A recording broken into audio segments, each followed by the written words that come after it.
I hope this is a very validating read for neurodivergent readers, because we get a lot of negative messages about any possibility of finding love in this world. The idea that we could not only find love, but be at the center of a grand constellation of love with far more participants than exist in the average monogamous couple is a rather odd idea for so many of us, and I don't think it should be. So a great deal of this book is devoted to challenging that, to making sure that neurodivergent readers understand that not only is a polyamorous existence possible for us, but it can work better for us than the alternative.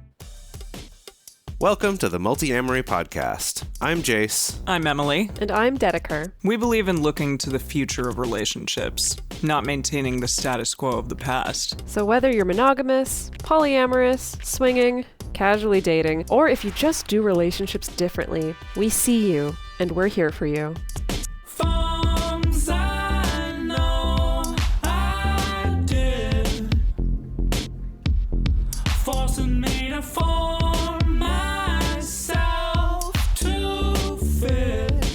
On this episode of the Multiamory podcast, we're talking about non-monogamy and neurodiversity with author Alyssa Gonzalez. Alyssa is a biology Ph.D., speaker, and writer. Her blog, The Perfumed Void, explores the subjects of biology, history, and her experiences as an autistic, ex-Catholic, Hispanic, transgender immigrant to Canada. She is the author of Non-monogamy and Neurodiversity, which just came out in February, and explores polyamory from a neurodivergent perspective. Alyssa, thank you so much for joining us on the show today. It's an honor, a privilege, and a delight to be here. Oh gosh, all three at once. I feel like we could have a whole nother talk about the ex-Catholic part. We have another show called Drunk Bible Study where we talk about the Bible and a lot of different things and ex-evangelicalism and stuff like that. So that sounds like a lot of fun. It's basically, I mean, at least for myself, that's how I work out my own religious PTSD. But again, that's a conversation for a whole other time. So, Alyssa, we've had many different neurodivergent guests on the show, both people who openly identify that way, people who identify using different terms. And the term neurodivergent covers or seems to cover a really wide spectrum. It seems to have many different definitions and applications, sometimes depending on who you talk to. Can you explain what you mean when you say neurodivergent? I've aimed to cover as much of the grand spectrum of neurological difference as I could speak to informedly in this book. People who've read it have already told me some spaces I missed. Sorry about that. Of course. The official definition of this term is essentially any nameable or even unnameable difference from the neurotypical baseline. And so it ranges from obvious inclusions like autism to maybe a lot less obvious ones like depression. And because it's such a big term, it often changes a lot between different users. And I've aimed it at a variety of mental states that usually are things that once a person has them, they can expect to keep having them. Like they're not things people grow out of or cure. Most of them aren't even diseases. So I've thought about it as this shared community of people who see how the mainstream works from the brain function perspective and think that does not fit me. Yeah, I'm wondering, do you have examples of some of the most obvious things that would stand out to someone as like, oh, that doesn't fit me? And my own perspective is coming at this as an autistic person, and big one for me is many situations I will come to a person with a matter-of-fact statement, and they will immediately digest it in their head into a dense slurry of nonsense because they don't hear matter-of-fact statements. They hear statements that are prefaced by a whole bunch of additional content about what my relationship to them is and what subtext I might be trying to deliver about where our relationship stands and how it might change in relation to what action they take based on what I just told them and all this other stuff. And very often I'm literally just telling them that there's a thing in the sink or the plumber's going to be here soon or whatever. Right. So you can see how this can complicate relationships. Exactly. So that's one thing that can come up a lot that tends to reinforce to people whose brains work like mine that the rest of the world does not work like my brain does. Yeah. So can you tell us a little bit about the process of writing the book? I guess maybe start from what inspired you to write this book. Well, being approached by the publisher was a very good start. It's very inspiring. That is Excellent.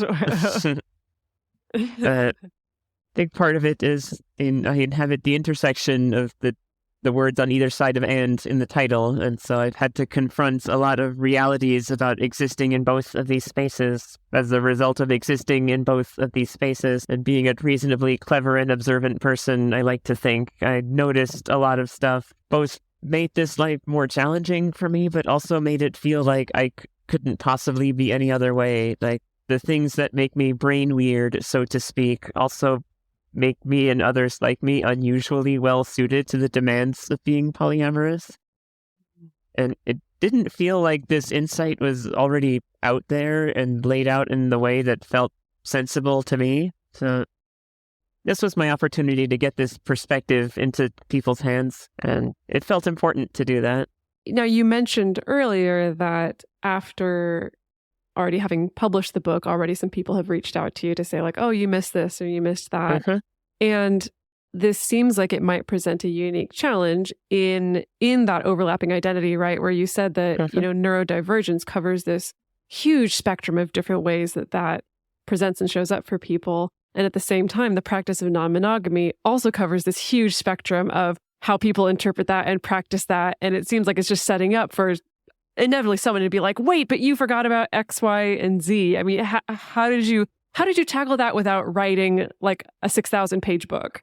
I mean, having a hard word count to start with meant I had to prioritize very hard. And on top of stuff that I missed simply because I did not have the fullness of this entire topic in my brain at the time, there's stuff that I had to cover more briefly than someone else might have in a more focused book. And the big thing I tried to do is that the names that are given to the various forms of neurodivergence are the products of their time and place. Asperger's syndrome is a big one that is no longer considered a valid diagnosis.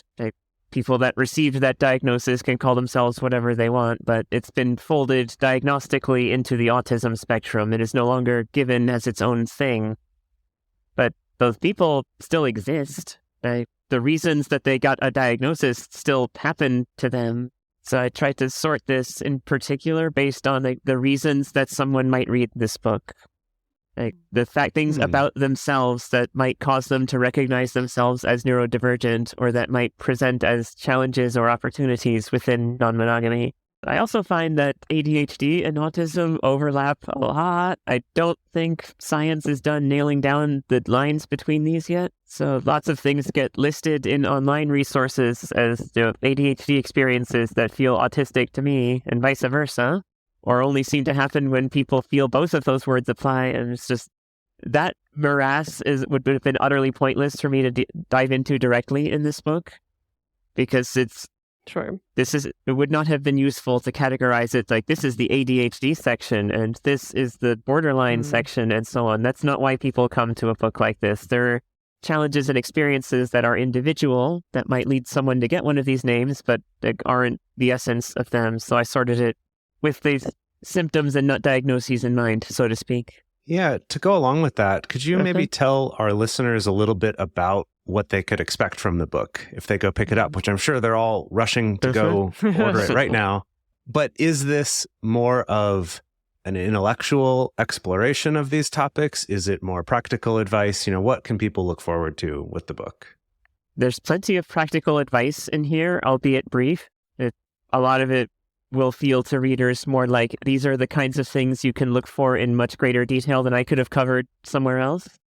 I hope this is a very validating read for neurodivergent readers, because we get a lot of negative messages about any possibility of finding love in this world. The idea that we could not only find love, but be at the center of a grand constellation of love with far more participants than exist in the average monogamous couple is a rather odd idea for so many of us, and I don't think it should be. So a great deal of this book is devoted to challenging that, to making sure that neurodivergent readers understand that not only is a polyamorous existence possible for us, but it can work better for us than the alternative. There's personal backgrounds in here about the perspective that I come to this topic from and how I've lived the realities it discusses. I endeavor for people who read this to come out fully convinced that even if it's not necessarily the right life for them, that it's a life that a lot of us can have great success in and can be well suited to, and that it's also not something that is challenge-free, and that there are potential areas of difficulty, and there are resources for dealing with those. So practical advice, memoir, just exercise in validation, all of the above. So we are going to dive into, the specific areas that you highlight as like ways that non-monogamy may be easier for neurodivergent folks versus the areas where it may be more difficult. But I first wanted to talk a little bit about the landscape that I know from my perspective, especially since I started working with clients individually 5, 6, 7 years ago, whatever it was, that there's a lot of neurodivergent people within the non-monogamous community. Like that Venn diagram overlaps a surprising amount.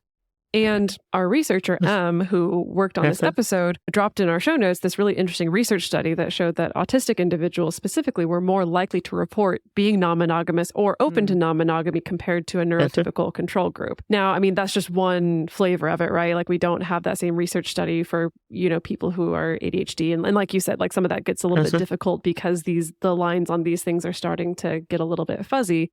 But I was wondering, from your armchair sociologist / actual biologist perspective, why do you think that we see so many people who are neurodivergent being drawn to non-monogamy?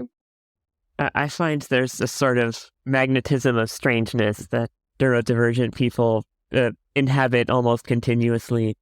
The things that are normal often don't make sense to us, and people that feel okay about normal get very defensive about that fact. And once we're at a point where just the basic realities of existing in a space whose rules they got to decide doesn't fit, once it's very easy to start looking around for alternatives that actually do feel right and mesh with us. And it comes very naturally to neurodivergent people, especially autistic people, but I think this is a broader experience that once normal extensively demonstrates that it's not for us, it's hard to feel beholden to it anymore.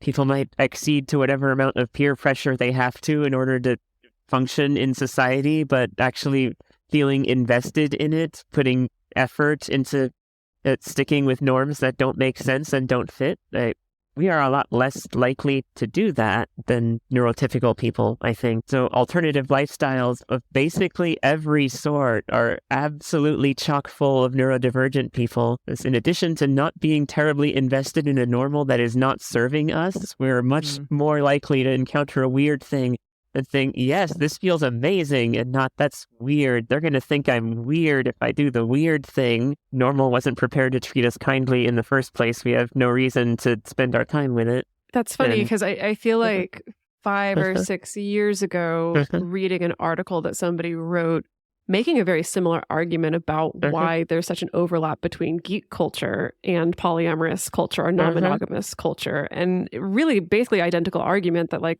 once you've already found a way to live relatively comfortable outside of normal, it's not quite as scary with other quote unquote not normal things. Exactly. There are so many things that get defended just because it's what's ordinary. It's the way things have always, except not really, have been done.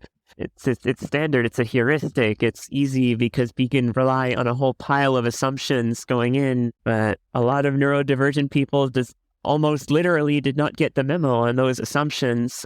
It doesn't fit. It doesn't feel right. And it's just, and once you're not adhering to any of that, it's very easy to just keep poking and looking and continuing to craft a reality that feels a lot better, even if it's profoundly strange by anyone else's perspective. So you alluded to this a little bit before, and also you discuss it in your book, but you talk about the fact that there are traits that those who are neurodivergent have that make non-monogamy potentially easier in some ways. Can you discuss what some of those traits might be?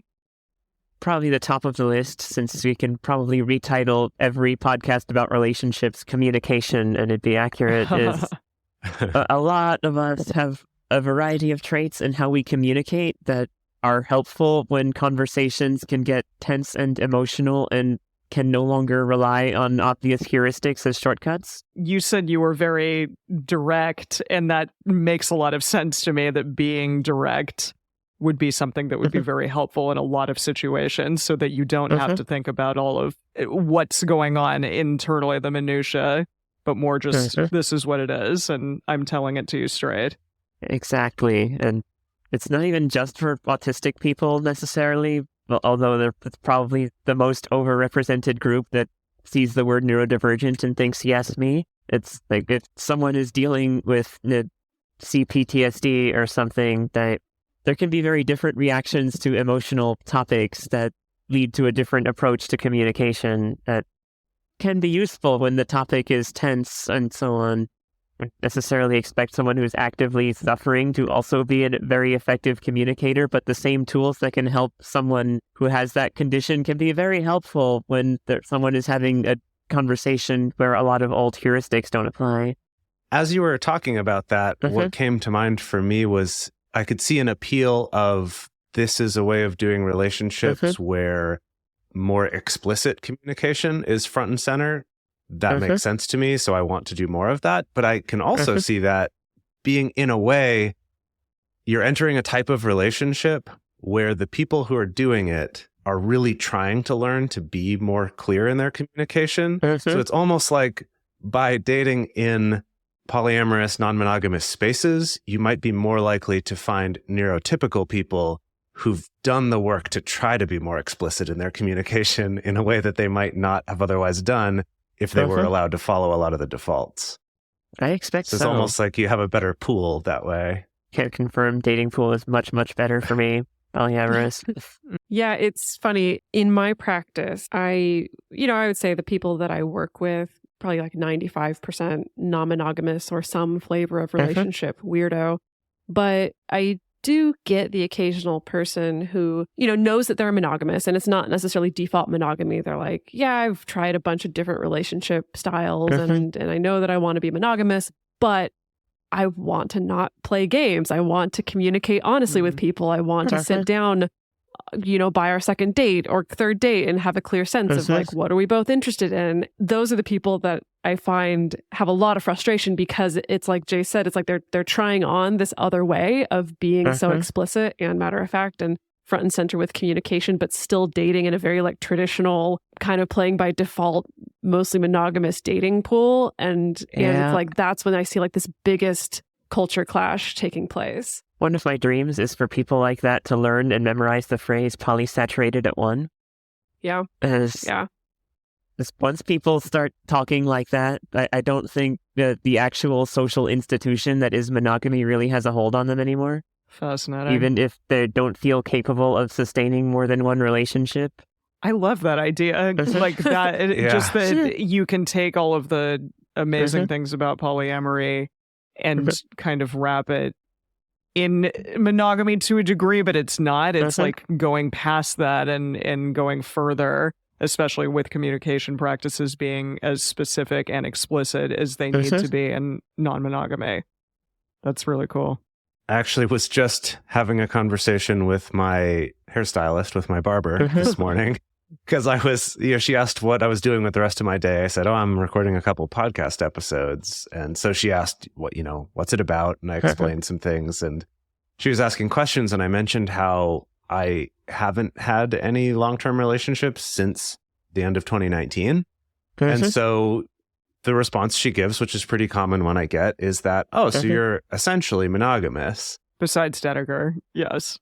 Right. They're like, you're essentially monogamous right now. And my response is like, I guess, but I don't feel that way, because that's not how I'm thinking about the relationship and not how I approach it. And, sure, I've been on a couple dates in the last few years, but it's different though. It is almost maybe more like I'm polysaturated at one rather than it being monogamous. Like there's just a different feel to how I would be thinking about the relationship.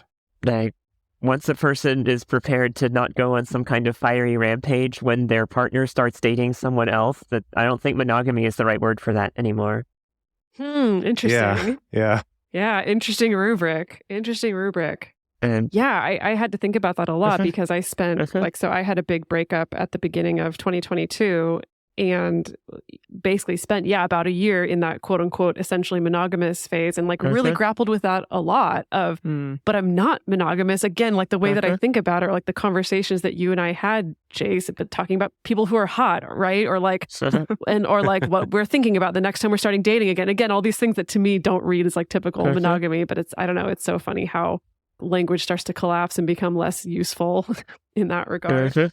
And that was one of the big things for me that was a great opportunity for me once I realized non-monogamy was an option. That was a tremendous challenge before then, because it was one of those very normal things I could not wrap my head around, which is just, I grew up in the Cuban American community in Miami, and bombastic displays of jealousy are the sixth Cuban American love language. Oh boy.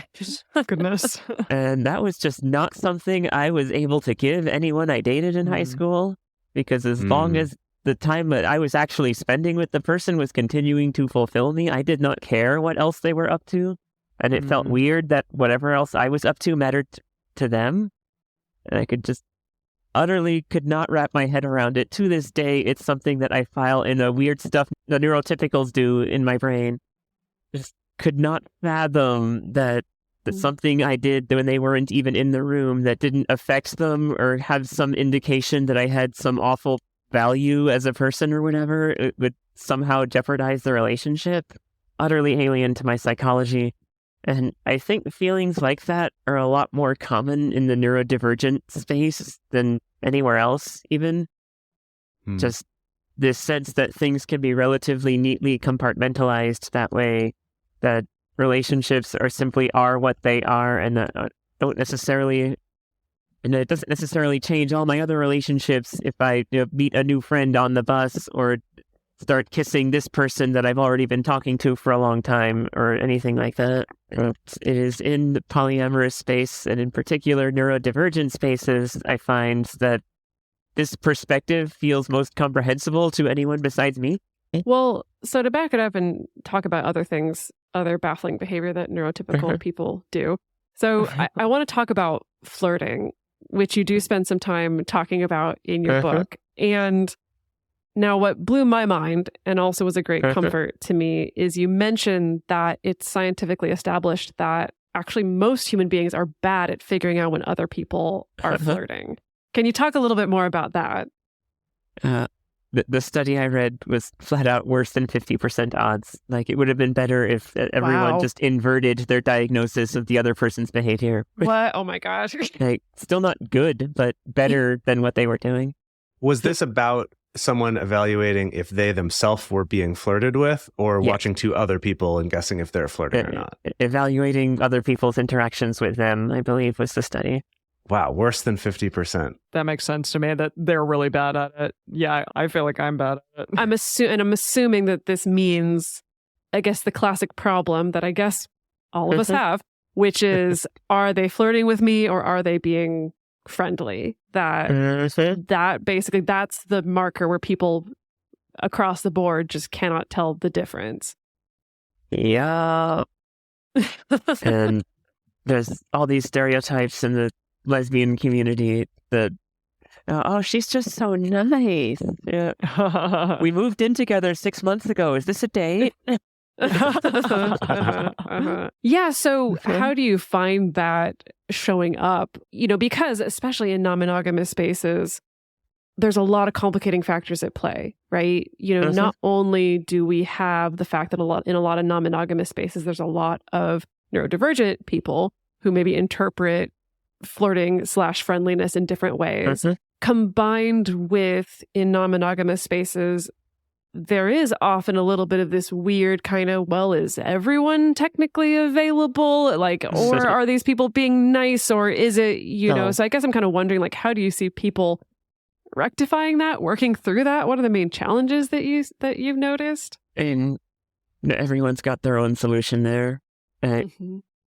I find in practice, if someone is being very oblique and passive, and I don't have some other reason to be invested in whatever they have going on, it's very easy to just sort of let them do that. And if they want something from me, they can figure out a more effective way to get it or not. So you mean someone who's being like mysterious and I don't know, I guess the stereotypical quote unquote like hard to get sort of approach? Exactly. Like, I've got lots of things. If a thing is hard to get, it better be friggin' worth it. And if it's being hard to get right from the start, I don't know that yet. So they're going to need another strategy. Right. But more than that, like, I find if there's ambiguity, I can ask. And if the other person is neurodivergent enough, they'll appreciate me resolving the ambiguity for them by asking, which is another thing that the neurotypicals should really get on. If I step up how overt my behavior is in step with theirs, it usually goes pretty well for me. Sometimes I actually have to tell someone I'm not interested, but usually I can just not respond to whatever they're doing and they'll get bored and leave. But this is all deeply complicated by all sorts of other intersections. I think men have a very different experience of all of this than I do, especially men who are conscientious about how women sometimes react to people larger than them trying to get intimate. Yeah. Yeah, that's definitely something we've talked about on the show before. Yeah, the flirting thing is interesting and also a little concerning because something that I was just talking about recently, I think a couple episodes ago, is about being out as non-monogamous in the workplace and how that's an area where I try to be extra careful to basically come across as a completely non-sexual person at work because I don't want someone to interpret my non-monogamy as meaning, oh, I'm on the hunt all the time. And I'm especially aware of that as a man because there is that, like, if anyone thinks that that's where I'm coming from, even if it's because of nothing I've done, and now that I know how badly people evaluate whether someone's flirting or not, I'm like, oh gosh, I got to step up my game in that area. And if you haven't been called into HR or had coworkers mysteriously disappear, you're probably fine. Gosh. Well, thanks. Yeah, I think I've been doing okay so far, but but Jace, okay, but if what the science says is like people are just like really bad at interpreting whether it's flirting or friendliness, how do you step up your game there? Become also like a completely non-social, non-friendly kind of person, just zero human interaction. No smiling. I think that's probably the way to go. Yeah. And I know one area where ambiguity seems to especially crop up is casual physical touch, especially when there's a bit of a culture clash happening there and someone from a very touchy culture suddenly deals with all the closed off Northern European descended folks in this part of the world. Doesn't have to be that way. And honestly, a nice trick is to just assume the other person is not flirting unless you're receptive. And then they have that be the first step in your heuristic. If you're not interested, they're not flirting, period. And then they can try to get through that if they want. But I find that tends to dissuade people pretty fast. So in your book, you also mentioned that a lot of neurodivergent people value independence and autonomy, and that this may be something that helps make something like non-monogamy a little bit easier. And it is interesting because I do think when I think about quote unquote non-monogamy culture, independence and autonomy feels like one of the many pillars of non-monogamy culture. So can you talk a little bit more about that? Definitely. One of the sort of foundational experiences of being a neurodivergent person is having our perspectives consistently minimized in popular spaces. We're weird and they're not, and therefore if there's some manner of disagreement or difference of interpretation or difference of emphasis even, it's a default that we have to figure out how they work, but them figuring us out is optional at best. That if there's a space whose rules are still being decided and we see them one way and they see them another way, we're lucky if they acknowledge that we said anything at all, let alone allow any part of the space to not work the way they want it to. The result is that a lot of us just aren't used to the things we want mattering to other people. We all have stories about the state of the spaces we control being under constant scrutiny by neurotypical parents and teachers, people deciding that notes aren't allowed to be messy or whatever, even if it works for the person who's taking them, because, I don't know, it results in a lot of us growing up and not really experiencing until we are stuck living in one-room studio apartments somewhere as students. That's when we finally actually have control over the circumstances of our lives in any way that matters. And that can be a very hard thing to give up. In a standard relationship escalator monogamist model, where one of the steps is you merge households with the other person at some point, and suddenly their thoughts on how the space you live in is supposed to be organized have to matter, or else they're just moving into your space, and that's not fair to them either.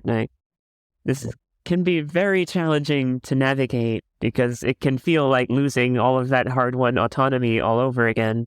And not to say that people like me don't successfully cohabitate. It's more that this is part of the challenge of that kind of life.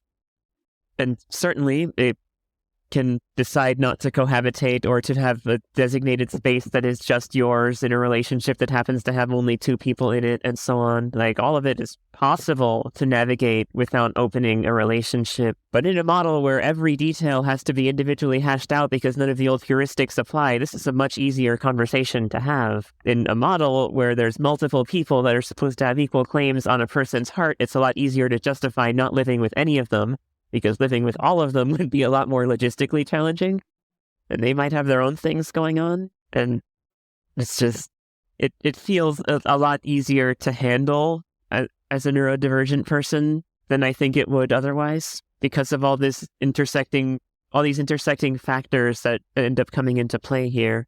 Yeah, I think kind of to go with the explicit communication thing, that culturally within non-monogamy, there's more of an understanding that we're not going to assume our living structure is going to look one way, and that it's something that will be discussed, whatever we end up deciding. So that does make sense, that just even knowing that I'm going to be talking to people who realize there are options and there's other ways this might look makes a lot of sense. Yeah. It's also a nice cover if you're kind of avoidant and traumatized and doing your level best to save polysecure for later in your reading list. Right. I feel like that's the second time I've heard that this week. Yeah. Like, not yet, later. That makes sense.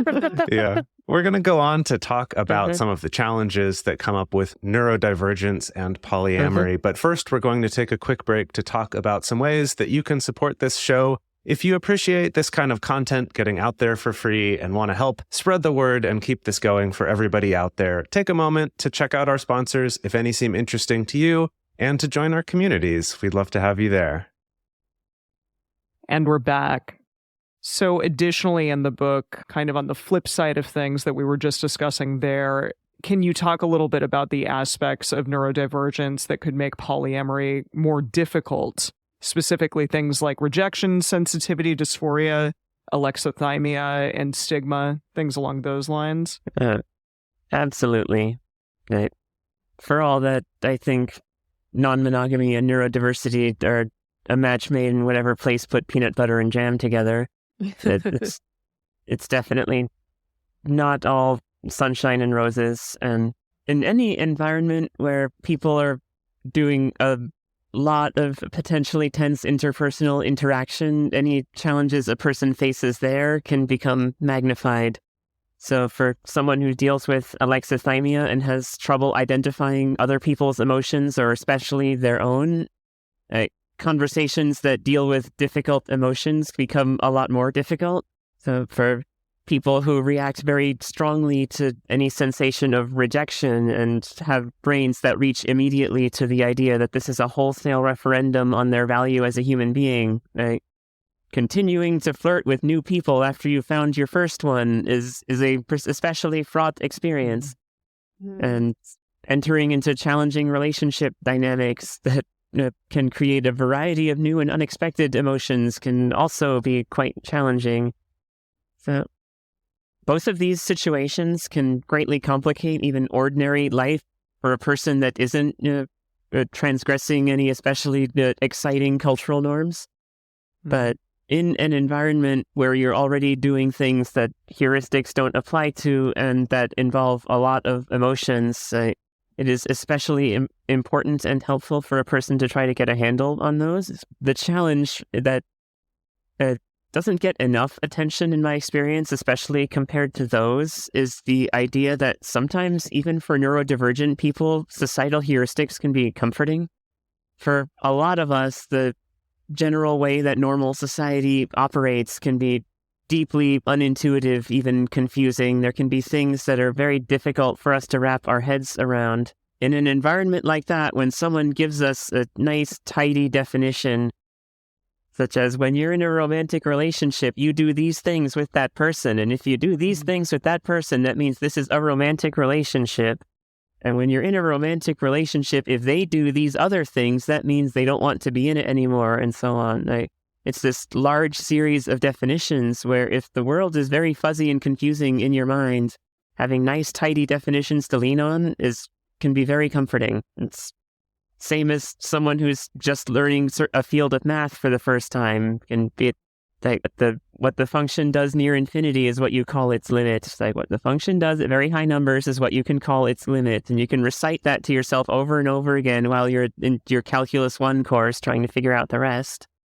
And it doesn't completely apply. There's lots of asterisks. There's a whole course and then Calculus 2 after that. But in its place, it can be very comforting. And part of the point of not being monogamous is that you're going to deconstruct all of this and rebuild something brand new for yourself. And while you're busy taking everything apart that you previously understood, you're left with very little to work with. And that can be frightening. That can create a situation where you don't actually know what it makes sense to expect from other people. And for a community that gets taken advantage of, mistreated, and psychologically abused as often as ours, an environment where you have no idea what the correct way to do things is supposed to look like that can be frightening, and that can have some really unpleasant consequences. Yeah, I know we talked about this ages and ages ago, but I do think that's like sort of the weird way that non-monogamy can really open already vulnerable people, open them to more opportunities to be misused and abused because of the fact that so many of us are some of it is flying by the seat of your pants, right? Some of this is like we're figuring it out as we go along. Like we end up in a situation where like I didn't receive any social scripts for figuring this out. I don't know how to have a conversation with my partner about, the safe sex practices that I have with somebody else. Like like we end up in so many situations where we're all trying to figure it out. And if someone comes in to say, well, I've got it figured out, you just do this. Like I've been non-monogamous for 10 years. This is what you're supposed to do. And I know how to do it right. And you don't know how to do it right. So if you just follow what I say, then it's going to be okay. There is that sort of like if someone comes in with just enough confidence and maybe a not great motive or a not great sense of self-awareness, it can create, I think, really devastating consequences in relationship. Oh, yes. There is so much room for bad actors to say, actually, even though I'm never on time for your dates, but I'm always on time for my dates with this other person, the fact that you're getting jealous of them means you're doing something wrong. And nonsense like that. And person has to have a really strong sense of what the correct way to do things is supposed to be, at least in relation to them, in order to properly fight back against this kind of thing. And when you're midway through deconstructing everything you thought was correct before, that can be a very tricky time. Yeah, I've seen that. I've seen people use that against themselves kind of as well. Either meaning, okay, I found something that seems true and I've kind of made a heuristic out of it, right? I've made a rule that I kind of live by or think that I should do relationships by because this made sense in one context.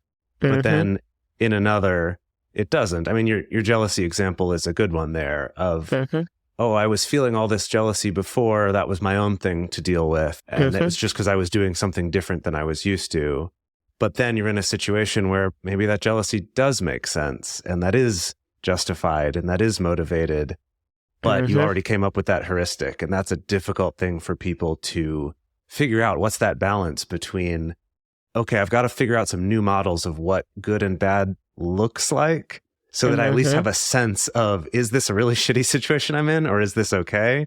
And I'm just having a hard time balancing that with the fact that every situation's different. That is such a challenge. Exactly. And especially for people like us where there's a long list of contradictory stereotypes we get subjected to depending on how we're making the other person feel.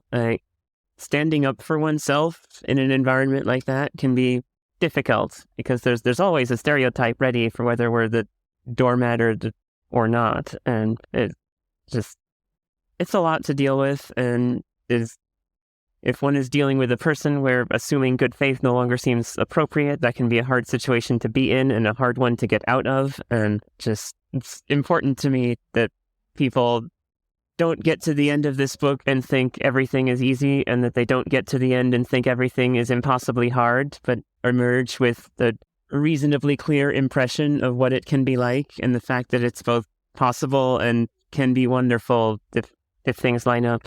Well, so while we're on this subject, I think this falls in line with a question that we get all the time. And I think it is because there's so many neurodivergent people in the non-monogamous community. So usually this question comes from the neurotypical person who is in a relationship with a neurodivergent person. And it's usually some version of, what are the reasonable accommodations to make for my partner versus what is tolerating bad behavior or bad treatment or neglecting my own needs and boundaries. And of course, that's a situation where it's going to depend on what's actually going on in the relationship. But I guess I was wondering if you have any insight about that, especially because seriously, it's a question we get all the freaking time. I mean, much depends on which difficulties a person is creating and whether it feels like they're making an even slightly comparable effort to meet the other partner where they are. It is very easy for neurotypical people to just trample all over neurodivergent needs. That's society's default towards people like us. In this space, I think there's a very different impulse, precisely because non-monogamy tends to be full of people who at least try to be conscientious about the interpersonal difficulties and are aware of some of these other issues and try to lean the other way. And it is very easy for someone who is marginalized to try to wield that in really unhealthy interpersonal ways. So this can go in every direction, and that makes it all the more complicated to sort out. I can't really tell anyone what treatment is going to work because there's so many variables, from what access need we're talking about to what accommodations have already been discussed to what consequences are currently unfolding as a result of however this has been attempted before. But to use a common one, if your partner is ADHD and has a lot of trouble being on time for things, some things are more forgiving about being late than others. Like sometimes there are built-in consequences for screwing this up that person is effectively inflicting on their partner by constantly being late for stuff. And if they don't care about that's a problem, regardless of how forgiving one is inclined to be of them having neurology that is relevant. And on the other hand, you can alert someone early that the thing is coming up that they have to be on time for.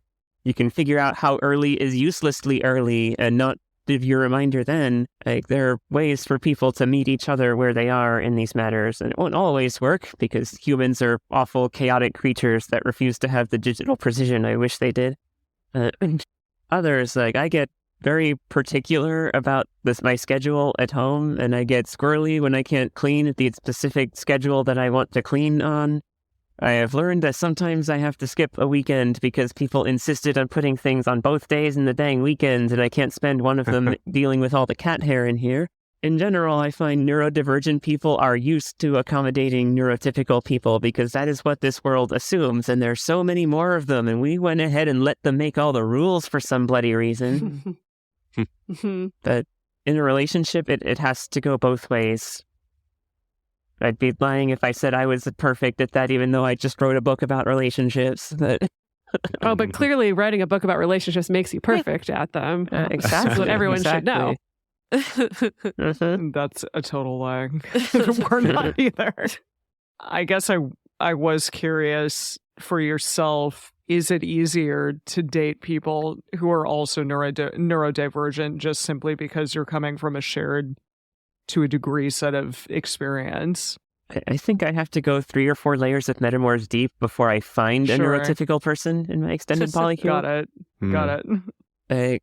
I have never had dating success with a neurotypical person. We tend to figure out that within about 15 minutes of meeting each other that it is not going to work.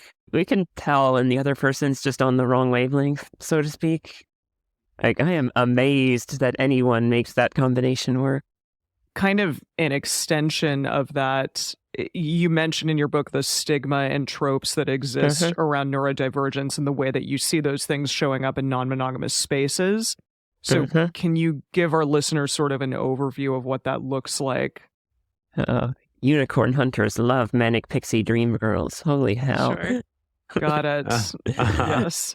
That the whole concept of a unicorn hunter feels like it's built around the idea that manic pixie dream girls exist, and manic pixie dream girls are a heavily sanitized version of someone's fantasy about dating a probably autistic and or ADHD person mostly. So for all that movies featuring manic pixie dream girls aren't usually about non-monogamy, they might as well be, because the script is always the same, and it is really dehumanizing to realize that someone is trying to squeeze you into some archetype they think is hot and doesn't seem to be terribly concerned about you, the person. And that's probably the most common one, and it's definitely the most heavily gendered one.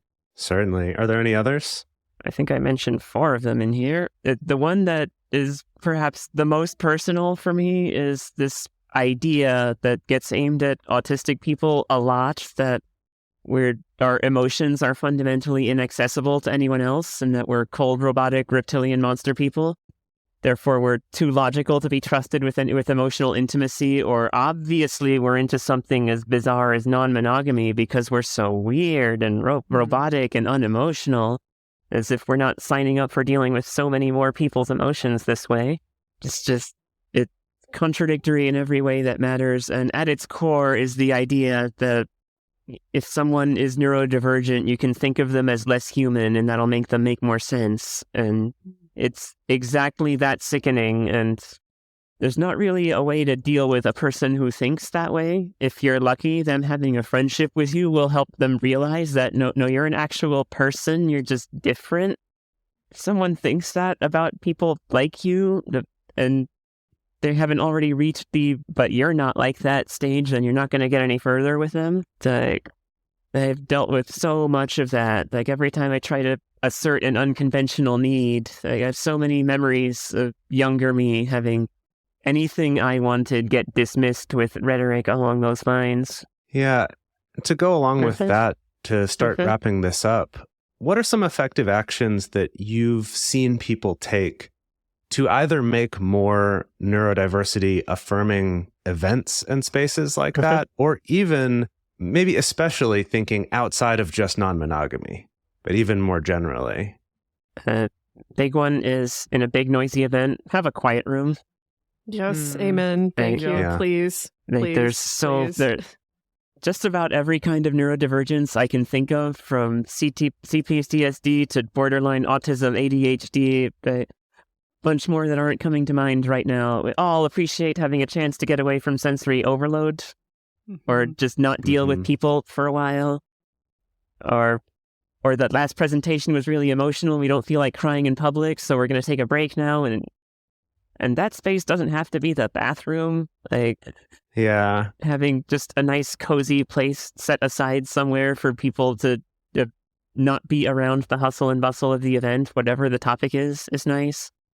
Those red, yellow, green buttons people can wear based on what kind of interaction they're hoping for are great. Exactly what each color means depends on what that event is, but having that kind of immediate outward signal that is not nearly as easy to misinterpret as flirting is great. Yeah. Thank goodness. Yeah. When you were talking about the quiet space, the term crying kiosk came to mind. Ooh, I like that. I feel like it's a thing you could maybe market to bring to events. They're like little individual size kind of soundproof booths that you can set up at your event, a little crying kiosk. Well, can we make it more positive, though? Could it be like a comfort kiosk? Because you don't have to just cry. Go and cry. Yeah. I don't know. I hear kiosk, I think those carts set up in a mall that have no shelter at all.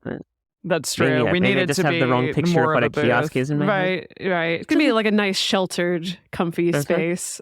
A comfort cabana. Ooh, that's cute. Okay, closer. A comfort, quiet cabana. Quiet comfort cabana.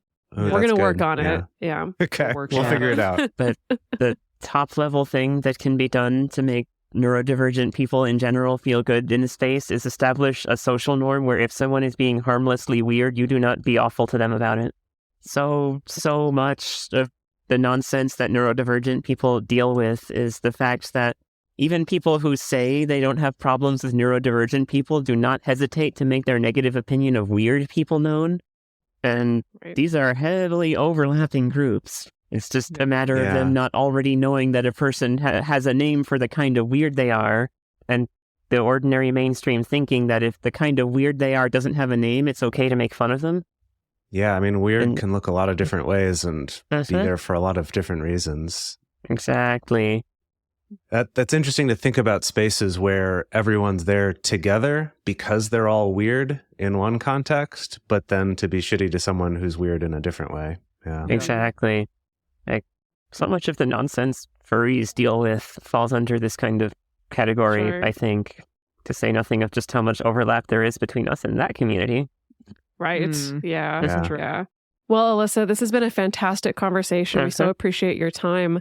Where can our listeners find more of you, and where can they find your book? Can find enough of me for a good macro dose at alyssacgonzalez.com. alyssacgonzalez.com. Can find my blog at the-orbit.net/Alyssa, but there's a link to that at alyssacgonzalez.com. You can also buy signed copies of my book there. If you don't want to buy it directly from me, you can go to thornapplepress.ca and follow the links from there. But those won't be signed. Right. Very important. Not as cool. Okay, folks. So on our Instagram stories this week, we are going to be posting this question. If you are neurodivergent and also non-monogamous, what would you like to see more of in non-monogamy spaces? We're excited to hear your answers and to repost those to our Instagram. So the best place to share your thoughts with other listeners on this episode is in our episode discussion channel in our Discord server, or you can also post about it in our private Facebook group. You can get access to these groups and join our exclusive community by going to patreon.com/multiamory. In addition, you can share with us publicly on Twitter, Facebook, or Instagram. Multiamory is created and produced by Jace Lindgren, Emily Matlack, and me, Dedeker Winston. This episode was researched by M. Mays. Our production assistants are Rachel Shenowork and Carson Collins. Our theme song is Forms I Know I Did by Josh and Anand from the Fractal Cave EP. The full transcript is available on this episode's page on multiamory.com.